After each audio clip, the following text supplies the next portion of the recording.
हमारी ही करनी हमें ही दिखाता है, समय का चक्र जब घूम घूम कर वापस आता है। Time is life, waste your time, waste your life, master your time, master your life. आपने ठीक पढ़ा है थंबनेल पे, लल्लू लाल से $1 बिलियन बिजनेस कैसे बनता है, 7 स्टेप्स मैं आज आपको देने वाला हूं अपना प्रीमियम कंटेंट। नमस्कार, मैं Vivek Bindra, founder and CEO बड़ा बिजनेस.com। बिजीनेस है बिजनेस का दुश्मन, जानिए कैसे। बिजीनेस मतलब हर आदमी हर समय बिजी रहता है, और बिजनेस जिसमें वो पैसा कमाता है, ये दोनों आपस में साथ नहीं चलते हैं। 60 स्टेप क्या होने वाले? Repeatable business model, RGB dashboard, CGP safety टर्निटी, productivity tracker, main thing versus multiple thing, restructuring the business model, CEO the office in the absence of CEO। ये 7 स्टेप मैं नॉर्मली नहीं देता हूं, फ्री में आज मैं अपने फ्री YouTube चैनल पे देने जा रहा हूं। ये प्रीमियम कंटेंट है। पहला है PPT for repeatable business model, ऐसा बिजनेस मॉडल जिसको रिपीट किया जा सके, वो मॉडल बना दे। PPT क्या होता है? पावर पॉइंट प्रेजेंटेशन नहीं है ये। PPT का मतलब है people process technology, PPT। People यानी कि पीपल आपके पास ऐसे होने चाहिए, मैन पावर आपके पास ऐसी होनी चाहिए जो प्रोसेस पे काम करे, टेक्नोलॉजी पे काम करे। प्रोसेस ओरिएंटेड लोग हाई क्लास कैसे हायर करें। दूसरा P प्रोसेस है। हर काम को प्रोसेस में कैसे डाल दें कि आपको वहां ना बैठना पड़े, आपको गल्ले पे ना बैठना पड़े, आपको लल्लू लाल ना बनना पड़े। वो प्रोसेस होनी चाहिए एक्यूरेट, कंसिस्टेंट और एफिशिएंट। ACE। एक्यूरेट प्रोसेस कैसे बनाया जाए, कंसिस्टेंट कैसे। एक्यूरेट मतलब पहली बार में ठीक काम आए, कंसिस्टेंट मतलब हर बार एक जैसा आए। ये नहीं कि कभी आ रहा है आपका 100/100 काम, कभी आ रहा है 80/100, कभी आ रहा है 120/100। कंसिस्टेंट, एक जैसा रिजल्ट आए, और एफिशिएंट यानी कि स्पीड से रिजल्ट आए, इसको बोलते हैं प्रोसेस। ऐसा प्रोसेस कैसे बनाया जाए। और फिर है T टेक्नोलॉजी, यानी कि आपके बिना, आपकी मैन पावर के बिना भी स्पीड और स्केल से ऐसी टेक्नोलॉजी आपका बिजनेस बढ़ता चला जाए। सबसे बड़ी एफिशिएंसी वही है जो टेक्नोलॉजी को ढंग से इस्तेमाल कर सके। तो आपके पीपल, आपके प्रोसेस, आपके टेक्नोलॉजी, इसको बोलते हैं PPT। अगर आपके बिजनेस मॉडल में PPT है, पीपल प्रोसेस टेक्नोलॉजी ठीक है, आप बिजनेस ग्रो कर सकते हैं, नहीं तो नहीं कर सकते, वरना लल्लू लाल रह जाएंगे, क्योंकि आपको गल्ले पे बैठना पड़ेगा। क्यों डॉक्टर, लॉयर, चार्टर्ड अकाउंटेंट अपने बिजनेस को ग्रो नहीं कर पाते? क्योंकि वो लल्लू लाल ही रह जाते हैं एक प्रकार से, उनको अपने गल्ले पे बैठना पड़ता है। दूसरा है RBG डैशबोर्ड, ये बड़ा अच्छा है। RBG का मतलब हुआ एक बिजनेस का ऐसा डैशबोर्ड बना दो, रेड ब्लू ग्रीन। मेरी बात समझना, RBG इजी करूंगा, टेंशन मत लेना कोई। मेरे चैनल पे आए हो ना, मेरे चैनल पे बिजनेस को सीखना सबसे आसान है, केक वॉक ऐसे कर दूंगा। बिजनेस सीखना, इस देश में बड़ा बदलाव लाने वाले हैं। रेड ब्लू ग्रीन, जो भी डिपार्टमेंट आप कर रहे हैं, जो भी डिपार्टमेंट आप रन कर रहे हैं, जैसे आपके पास 5 डिपार्टमेंट, 3 डिपार्टमेंट, 7 डिपार्टमेंट है, हर डिपार्टमेंट की आपको रिपोर्ट शाम को, कुछ डिपार्टमेंट ऐसे होने चाहिए जिसकी रोज शाम को, और कुछ डिपार्टमेंट ऐसे होने चाहिए जिसकी वीकेंड पे, सैटरडे शाम को आपको रिपोर्ट मिल जाए, और रिपोर्ट नंबर्स के फॉर्मेट में हो। रेड क्या है, ब्लू क्या है, ग्रीन क्या है। एक dashboard needs to be in light, focus on cage in the KPIs। मतलब क्या हुआ इसका? गोल्डन स्टेटमेंट है। KPI मतलब की परफॉर्मेंस इंडिकेटर। एक आदमी को, एक डिपार्टमेंट को, उसका रोल क्या है, उसके गोल क्या है। मेरी बात समझना, आपकी कंपनी में हर आदमी को पता होना चाहिए उसका रोल क्या है, टॉप 3 गोल क्या है। डांस देखो मेरा, कमान कमान कमान। उसका रोल क्या है, टॉप 3 गोल्स क्या है, यानी कि उसका की परफॉर्मेंस इंडिकेटर क्या है, वो करेगा क्या, और जो वो कर रहा है उसकी रिपोर्ट्स जनरेट होनी शुरू हो जाएं। और कैसे हो, रेड हो या ब्लू हो या ग्रीन हो, उस पर कलर भी डाल दो, ताकि आपको रेड पे अलग से ध्यान जाए, ब्लू पे अलग से जाए, ग्रीन पे अलग से जाए। रेड का मतलब बिल्कुल बिलो परफॉर्मेंस, वेरी क्रिटिकल, ओहो हो, ICU में चल रहा है डिपार्टमेंट ये, इंटेंसिव क्रिटिकल एकदम। ब्लू का मतलब है पार्शियली कंट्रोल्ड, ये डिपार्टमेंट ठीक चल रहा है, इससे आप चाहते हो कि 100 का काम करे, ये 90-100 पे चल रहा है। और ग्रीन का मतलब है, G मतलब फुल्ली कंट्रोल्ड, 100 मांगते हो 120 देता है, 100 मांगते हो 110 देता है, 100 मांगते हो 150 या 200 भी दे देता है। ये हो गया रेड ब्लू ग्रीन, यानी कि हर रोज शाम को रिपोर्ट्स निकल करके आ जाए। अगर आपका डिजिटल मार्केटिंग डिपार्टमेंट है तो वो कितनी लीड जनरेट कर रहा है, 100 करनी थी 120 कर रहा है, मतलब ग्रीन है। 100 करनी थी 190 कर रहा है, मतलब ब्लू है। 100 करनी थी 50 कर रहा है, मतलब रेड है। तो साथ में नंबर के साथ में कलर डाल दो, इससे आपको रोज शाम को पता लग जाएगा कि हालत कैसी चल रही है। क्रिटिकल फैक्टर्स को आप कंट्रोल कर सकते हो। जो भी रेड में है उसमें आपको तुरंत मीटिंग करनी चाहिए, जो ब्लू में है उसमें हर तीसरे दिन मीटिंग करिए, और जो ग्रीन में है उसमें हर हफ्ते मीटिंग करिए, ताकि ग्रीन मेंटेन रहे, ब्लू इंप्रूव करे, रेड को पूरा ट्रांसफॉर्म करें। तभी आप इसमें नई ग्रोथ ला सकते हो। देखो डी मार्ट जैसी कंपनियां हैं, उसका मार्केट कैप इस समय 1,14,000 करोड़ का हो चुका है। 119 स्टोर खोल दिए राधा कृष्ण दमानी ने पिछले 16 साल के अंदर। कैसे किए हैं? जो उनकी राशन की दुकान है उसमें राधा कृष्ण दमानी खुद तो नहीं बैठते ना, प्रोसेस और टेक्नोलॉजी काम करता है, इसको बोलते हैं पीपीटी और रिपीटेबल बिजनेस मॉडल उन्होंने बिल्ड कर दिया आरबीजी के साथ। रेड ब्लू ग्रीन उनका स्टोर मैनेजर, उनका मैनेजर, उनका प्रोसेस, उनका टेक्नोलॉजी। कभी भी लाला जी को खुद नहीं बैठना पड़ता, अपने आप बिजनेस के डैशबोर्ड बन के आ जाते हैं, वो देख लेते हैं, उससे क्लियर फोकस उनका हो जाता है विदाउट बीइंग फिजिकली प्रेजेंट। मतलब क्या हुआ? द गोल्डन स्टेटमेंट है to win the market place you must first unlock your time from the work place. आपको नहीं बैठना चाहिए, आपके बैठे बिना कैसे होगा? ये हमारी स्पेशलिटी है। जो लोग बिजनेस ग्रो करना चाहते हैं ना, हमारे से अच्छा प्रोग्राम तो अभी तक किसी ने दिया नहीं है। हम कैटेगरी क्रिएटर हैं, पहली बार इस कैटेगरी को क्रिएट किया। स्कूल के बच्चों के लिए बहुत ट्रेनिंग आ गई थी, कॉलेज के बच्चों के लिए आ गई थी, एंट्रेंस एग्जाम्स के लिए आ गई थी, बड़े कॉर्पोरेट्स के लिए आ गई थी, छोटे बिजनेसमैन के लिए केवल badabusiness.com आज तक है। तीसरा पॉइंट, सीजीपी सेफ्टी ट्रिनिटी, ये बड़ा इंपॉर्टेंट है।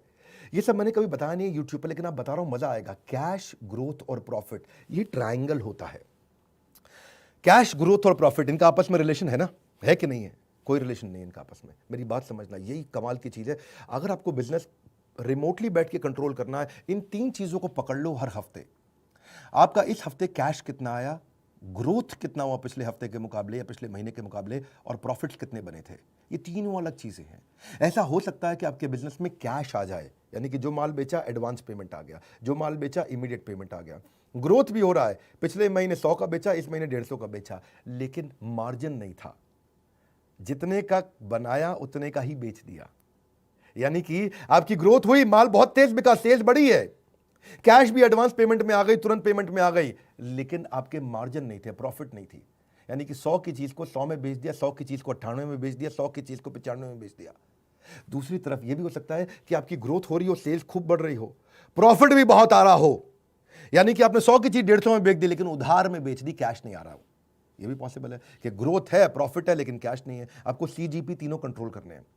तीसरा सिनेरियो क्या हो सकता है कि आपके बिजनेस में प्रॉफिट है, 100 की चीज 150 में बेच दी, कैश भी है, तुरंत भी आ रहा है, लेकिन ग्रोथ नहीं हो रहा। पिछले महीनों में सेल्स ज्यादा हो रही थी, इस महीनों में सेल्स पिछले महीनों के मुकाबले कम हो रही है। पिछले महीने 3 महीने से सेल 1 करोड़ रुपए महीने की हो रही थी, अब 70 लाख रुपए महीने की या 90 लाख रुपए महीने की हो रही, तो ग्रोथ नहीं हो रही, डी ग्रोथ हो रही है। आपको 3 चीजें कंट्रोल करनी है बिजनेस के अंदर। उसके बाद डिपार्टमेंट के रोल्स और गोल्स निकलेंगे। इसको बोलते हैं सीजीपी। ये एक इम्पॉसिबल ट्रिनिटी है। किसी की कोई 2 चीज कंट्रोल में आ जाती है, किसी की कोई 1 चीज कंट्रोल में आती है, 2 छूट जाती हैं, जिसकी तीनों कंट्रोल में आ जाती हैं वो डीमार्ट बन जाता है, 1,14,000 करोड़ की कंपनी बन जाता है, राधा कृष्ण दमानी। अब लल्लू लाल से $1 बिलियन बिजनेस बनाना कोई मुश्किल काम नहीं है, ये हमारी एक्सपर्टीज है, हम यही कराते हैं। आपको सीजीपी देखना है करंट महीने का, आपको सीजीपी देखना है पिछले पूरे क्वार्टर 3 महीने का, आपको सीजीपी देखना है ईयर टिल डेट, यानी कि जब से साल शुरू हुआ है। अगर अप्रैल में साल शुरू हुआ है तो नवंबर चल रहा है, पूरा नवंबर तक देखना है आपको सीजीपी क्या, यानी कि कैश, ग्रोथ और प्रॉफिट। ग्रोथ का मतलब सेल्स बढ़ रही है कि नहीं बढ़ रही, तो कैश, सेल्स, प्रॉफिट तीनों चीजें बढ़नी चाहिए। तीनों बिल्कुल अलग है। इसके ऊपर हमने एवरीथिंग अबाउट एंटरप्रेन्योरशिप में बहुत डिटेल में लिया है। एक कोर्स भी बनाया हमने, बिजनेस टू बिजनेस, आजकल वो कोर्स बहुत ज़्यादा बिका है हमारा, वो बड़ा फास्टेस्ट सेलिंग कोर्स है। एवरीथिंग अबाउट एंटरप्रेन्योरशिप के साथ ही लोग कोर्स तुरंत खरीद लेते हैं। बहरहाल अभी चलते हैं, इस वीडियो को समझते हैं कि अगर आप लीड्स भी देख रहे हो डिजिटल मार्केटिंग में, करंट मंथ की कैसी है, पिछले 2 क्वार्टर की कैसी है, पिछले साल इसी महीने कैसी थी, इससे आप ये डैशबोर्ड बना सकते हो, आसानी हो जाती है। चौथा point, CEOs office in the absence of CEO. क्या मतलब हुआ कि सीईओ तो है नहीं, लेकिन सीईओ को ऑफिस सीईओ की तरह रन कर रहा है। जैसे मैं भी अपनी कंपनी में, मैंने भी एक सीईओ ऑफिस बनाया है। मेरे ऑफिस में टोटल 8 लोगों की टीम है जो मेरा पर्सनल ऑफिस रन करते हैं। पूरी कंपनी का ऑफिस नहीं, ये मेरे 8 लोग ऐसे हैं जो मेरे एब्सेंस में, मेरे बिहाफ पे इस सारे डिपार्टमेंट्स को ड्राइव करते हैं। इससे फायदा क्या होता है, आप टाइम मैनेज कर सकते हो, जिस मीटिंग पे प्रायोरिटी देना है वहाँ फोकस कर सकते हो, अनप्रोडक्टिव मीटिंग छोड़ सकते हो, वो आपके बिहाफ पे रन कर लेंगे मीटिंग। आपको नोटिफिकेशन दे देंगे कब मीटिंग खत्म करनी है, कब चालू करनी है, और आप ग्रोथ की तरफ फोकस करते हो। और अगर सीईओ ऑफिस नहीं रहता तो सारे काम आपको खुद करने पड़ते हैं। अगर आपका ऑफिस आपके बिहाफ पे लोग ड्राइव नहीं कर रहे हैं, नहीं तो आपका डिक्लाइन रहेगा प्रॉफिट के अंदर, हमेशा प्रोडक्टिविटी नहीं बढ़ेगा, कभी आपका स्टॉक चोरी हो रहा है, कभी एम्प्लॉयज कुछ कर रहे हैं। देखो वो लोग जीवन में कुछ कर नहीं पाते जो कुछ करने से पहले ही डर जाते हैं। आपको क्या करना है, ग्रोथ ओरिएंटेड टास्क पे ध्यान देना है, और CEO office operations oriented task संभाल लेगा। अगर आप ग्रोथ ओरिएंटेड टास्क नहीं देखोगे तो आप इनोवेशन नहीं कर पाओगे, नया बिजनेस अपॉर्चुनिटी नहीं क्रिएट करोगे, नया बिजनेस स्ट्रैटेजी नहीं होगा, नया बिजनेस ग्रोथ नहीं होगा, तो $1 बिलियन हो ही नहीं सकता। स्टेप बाय स्टेप में इस स्टेप को समझिए। आपको पीए, ईए और चीफ ऑफ स्टाफ, ये 3 अलग-अलग स्टेजेस होती हैं। अगर आपका बिज़नेस छोटा है तो पीए हायर करो। पीए वो है जो आपका टाइम टेबल मैनेज करेगा, आपकी एक्टिविटीज़ मैनेज करेगा, आपकी अपॉइंटमेंट्स मैनेज करेगा, आपका ट्रैवल मैनेज करेगा, आपके क्लाइंट की फाइल्स मैनेज करेगा, आपकी ईमेल्स मैनेज करेगा, आपके इस तरह मैनेज करेगा कि आपके पास टाइम बच जाए। वो आपका ऑर्गेनाइजर होता है, ये होता है पीए। ये पीए मिल जाता है आपको 30,000 रुपये महीने पे। लेकिन जब आप पीए 30,000, जो क्लरिकल काम करेगा वो 25-30,000 का मिल ही जाएगा। सारे फ़ोन कॉल, सारी ईमेल, सारा फैक्स, सारी अपॉइंटमेंट, सब चीज़ें मैनेज कर जाएगा। लेकिन इनफैक्ट कई बार वो फ्रंट डेस्क भी मैनेज कर लेता है, डायरेक्ट क्लाइंट से मीटिंग भी फिक्स करता है। पर जो ईए है, अगर आपका बिजनेस बढ़ रहा है तो पर्सनल असिस्टेंट के साथ साथ आपको एग्जीक्यूटिव असिस्टेंट चाहिए। ये नॉर्मली एमबीए फाइनेंस होते हैं, चार्टर्ड अकाउंटेंट्स होते हैं, ये डैशबोर्ड बनाने में हेल्प करते हैं, ये आपके सीईओ का, आपके ऑफिस का एक एम्बेसडर होता है, ये डिसीजन लेने में मदद करता है, ये सारे एमआईएस रिपोर्ट्स बनाता है, ये एक्सेल शीट्स बनाता है, ये देखता है कि कौन सा डिपार्टमेंट अच्छा चल रहा है, कौन सा खराब चल रहा है, रिव्यूज़ में आपकी मदद करता है, प्रोजेक्ट मैनेजमेंट में मदद करता है। लेकिन अगर आपका बिजनेस काफ़ी बड़ा हो गया है, जैसे हमारा बिजनेस है, तो मैं चीफ ऑफ स्टाफ भी रखता हूँ। चीफ ऑफ स्टाफ एक और रोल है, वो इन सबसे बड़ा होता है, ये काफ़ी महंगा होता है। देखिए एमबीए फाइनेंस या चार्टर्ड अकाउंटेंट आपको 1-1.5 लाख रुपए महीने पे मिल जाता है, पीए आपको 25-30-40 हज़ार रुपये महीने पे मिल जाता है, पर चीफ ऑफ स्टाफ आपको 3-3, 4-4 लाख रुपए महीने पे मिलता है। जब बड़े बिजनेस ग्रो कर जाते हैं तब आपको ऐसे लोग रखने हैं जो आपको कंप्लीटली रिप्लेस कर देता है। आपके डायरेक्ट रिपोर्ट आपका सीएफओ, सीटीओ, सीएमओ, सीएलओ, जितने भी टॉप मैनेजमेंट के, सेल्स हेड, प्रोडक्शन हेड, जितने भी एचआर हेड, उन सब के साथ में ये डायरेक्टली आपके बिहाफ पे काम करता है। ये बर्ड्स आई व्यू देता है, हेलीकॉप्टर व्यू देता है, ऊपर से व्यू दे देता है कि भाई पूरा डिपार्टमेंट सारे कैसे रन हो रहे हैं। ये सारे के सारे डिपार्टमेंट्स में डॉट्स को कनेक्ट कर देता है, ये सारे डिपार्टमेंट्स को जोड़ देता है। ये आपके राइट हैंड मैन की तरह काम करता है। ये आपका वो एडवाइजर होता है, वो आपका ट्रस्टेड एडवाइजर है जो आपकी मदद करता है। ये आपके एनालिस्ट की तरह काम करता है, आपका डिसीजन फ्रेमर होता है। डिसीजन फ्रेमर में आपको सारे कंपैरिजन ला के दे देगा, डिसीजन आप ले लोगे उसके बाद। ये आपका प्रोजेक्ट मैनेजर है, ये आपका चेंज एजेंट है, ये एम्प्लॉइज के लिए कोच की तरह काम करता है आपके बिहाफ पे। जितने दिन आप नहीं रहते दफ्तर में, आप हफ्ते में 2 दिन दफ्तर आते हैं तो बाकी के 4 दिन यही चलाता है आपके बिना दफ्तर। ये सारे लीडर्स के साथ एक स्ट्रैटेजिक प्रायोरिटी डिसाइड कर पाता है। ये गेट कीपर बन जाता है, हर आदमी को आपके कमरे में घुसने नहीं देता है, कैसा गेट कीपर बन जाता है। ये सारे लीडर्स के टाइम को मैनेज करा पाता है। तो ये बेसिकली मीटिंग की प्रिपरेशंस करा देगा, पूरा आपका स्ट्रैटेजिक प्लानिंग और अलाइनमेंट करा देता है। और ये इन्वेस्टर भी अगर आपके हो तो उनको भी ये खुद ही आपके बिहाफ पे एंगेज कर लेता है। अब डिपेंडिंग ऑन आपकी कंपनी कहाँ पे, आप पीए के स्टेज पे पहुंचे हो, बिल्कुल छोटी कंपनी है, बड़ी हो गई है ईए और काफ़ी बड़ी हो रही है, तो चीफ ऑफ स्टाफ आपको लिंक्डइन, naukri.com कहीं से भी मिल जाएंगे। और किसी अच्छे आप कंसल्टेंट को रखें तो वो आपको हायर करके दे देंगे। 5वां पॉइंट है प्रोडक्टिविटी ट्रैकर, 7 में से 5वां। वीडियो लंबा भी होगा तो पूरा ध्यान से देखिएगा, 2-3 बारी घुमाइएगा, क्योंकि मैं वर्ड्स पर मिनट ज़्यादा देता हूँ, कम समय में ज़्यादा नॉलेज देता हूं। 1 घंटे के कंटेंट को 15 मिनट में दे देता हूं। प्रोडक्टिविटी ट्रैकर का मतलब क्या है? सारे एम्प्लॉइज आपके पीछे से क्या कर रहे हैं आपको अपने आप पता होना चाहिए। आप 2 दिन जाओ हफ्ते में ऑफिस और बाकी 6 दिन, बाकी 4 दिन, यानी कि टोटल 6 दिन अगर आप काम करते हैं तो मंडे ट्यूसडे आप गए, वेडनेसडे, थर्सडे, फ्राइडे, सैटरडे अपने आप काम बढ़िया चल रहा हो, अपने आप चल रहा हो, सारे केपीआईज अपने आप चल रहे हो, लोगों के की परफॉर्मेंस इंडिकेटर्स होते हैं। आपके पास अगर टेक्नोलॉजी नहीं है तो आप ट्रैक नहीं कर पाओगे। तो इसीलिए आपको प्रोडक्टिविटी सॉफ्टवेयर रखने चाहिए, ट्रैकिंग सॉफ्टवेयर रखने चाहिए, जिससे आपको डैशबोर्ड से पता चल जाए कौन काम कर रहा है, कौन काम नहीं कर रहा। एचआरएमएस के सॉफ्टवेयर आते हैं, इससे आप एम्प्लॉइज़ का परफॉर्मेंस अप्रेजल ट्रैक कर सकोगे, आप उनकी प्रोडक्टिविटी एफिशिएंसी ट्रैक कर सकते हो, आप अपने टाइम को अनलॉक कर सकते हो। और छोटी सी एक्सपेंस आता है इसका सॉफ्टवेयर का, जो कि इंस्टॉलेशन का, एक एम्प्लॉय पे 50 रुपये महीना, 100 रुपये महीना, 200 रुपये महीना, इससे ज़्यादा नहीं रहता है। आपके सारे एम्प्लॉइज़ कितना काम कर रहे हैं, कब लॉग इन कर रहे हैं, कब लॉग आउट कर रहे हैं, काम कर रहे हैं, नहीं कर रहे हैं, उनके सारे, इसके बड़े तरीके होते हैं। इससे आप उनका रिसोर्सेज सारे प्लान कर पाओगे, कहाँ रिसोर्स ज़्यादा चाहिए, कहाँ कम चाहिए। आप उनकी परफॉर्मेंस को मॉनिटर भी कर पाओगे, भाई इसकी तनख्वाह बढ़ानी है, किसकी नहीं बढ़ानी। आप पूरा प्रोजेक्ट मैनेजमेंट कर पाओगे कि टाइम से आप अपने काम को अचीव कर पाओगे कि नहीं। आप रियल टाइम, यानी कि अभी की अभी देख सकते हो कि आप ठीक चल रहे हो काम में, नहीं। आप पूरा मॉनिटर कर सकते हो कि कोई वायलेशन तो नहीं कर रहा, कोई कंप्लायंस तो नहीं छोड़ रहा है, कोई चीटिंग तो नहीं कर रहा है, कोई माल चोरी तो नहीं कर रहा है, कुछ गायब तो नहीं कर रहा है। तो ये सब इसके बड़े प्रोडक्टिविटी ट्रैकर आप आते हैं। देखो कई ऐप होते हैं, सिंपल टाइम शीट ऐप होते हैं, फ्री में भी मिलते हैं। कहीं टू डू ऐप होते हैं, आपने लिस्ट बना दिया, 15 काम करने हैं, 15 में से कितने हुए, 15 में से 10 हो गए, 5 छूट गए। आप केपीआई ट्रैकर ऐप भी होती हैं कि उसका भाई ये गोल था, ये गोल अचीव किया कि नहीं किया। तो इनसे आप उनके घंटे, उनके बिलेबल आवर्स, उनकी किसी पर्टिकुलर एक्टिविटी पर कितना समय लगाया, उनके प्रोजेक्ट मैनेजमेंट कैसे चल रहे हैं, टाइम मैनेजमेंट कैसा चल रहा है, ऑप्टिमाइजेशन है कि नहीं है, आप रिपीटेटिव प्रोसेस को ऑटोमेट कर पा रहे हो कि नहीं कर पा रहे हो, वर्क फ्लो ठीक चल रहा है कि नहीं चल रहा। देखिए कई ऐप्स हैं, टाइम कैंप एक ऐप मिलती है, टॉगल है, फेलो है, ट्रेलो है, फोकस मी है, लोहो है, रेस्क्यू टाइम है, सेल्स फोर्स है, कई प्रकार के। आप इनको चेक करिए और इनसे आपकी एब्सेंस में भी सारे बिजनेस चलेंगे, ताकि आप बड़े एरियाज पे काम करें, जिसके ऊपर मेरा छठा पॉइंट है, और बाकी लोग ऑपरेशन संभालें। छठा पॉइंट क्या है? Main thing versus multiple thing. एक लक्ष्य आपका कि लक्ष्य से निगाह ना हटे, एक लक्ष्य आपका कि लक्ष्य से निगाह ना हटे, बढ़ते रहे आगे, चाहे मुश्किलें हजार आ डटे। कितनी भी मुश्किलें आए, लेकिन आपका फोकस मल्टीपल चीज़ों पर नहीं होना चाहिए, मेन चीज़ पे होना चाहिए। सबसे बड़ी ग्रोथ देता है जो। मैं रोज ऑफिस नहीं जाता, हफ्ते में एक दिन ऑफिस जाता हूँ। 5 दिन 6 दिन मैं अपने ही घर से काम करता हूँ। मेरे पास एक जगह है, घर है, जहाँ मैंने छोटा ऑफिस वहीं बना रखा है, यहीं स्टूडियो मैंने बना रखा है, मैं यहीं से काम करता हूँ। और कैसे कर पाता हूँ? क्योंकि मैं मेन थिंग पे काम करता हूँ, जहाँ से बड़ी ग्रोथ आती है। मेन थिंग का मतलब है activity, focused action, finished. Multiple thing का मतलब है कभी एक्टिविटी लिया, कभी ब्रेक लिया, नया ओरिएंटेशन, रीओरिएंटेशन, एक्टिविटी, ब्रेक, नया ओरिएंटेशन, रीओरिएंटेशन। दिमाग में 50 चीज़ें चलती हैं, मैं 50 काम नहीं, उस काम पे काम करता हूँ जिससे 50 के बराबर रिजल्ट एक बार में मिलता हो।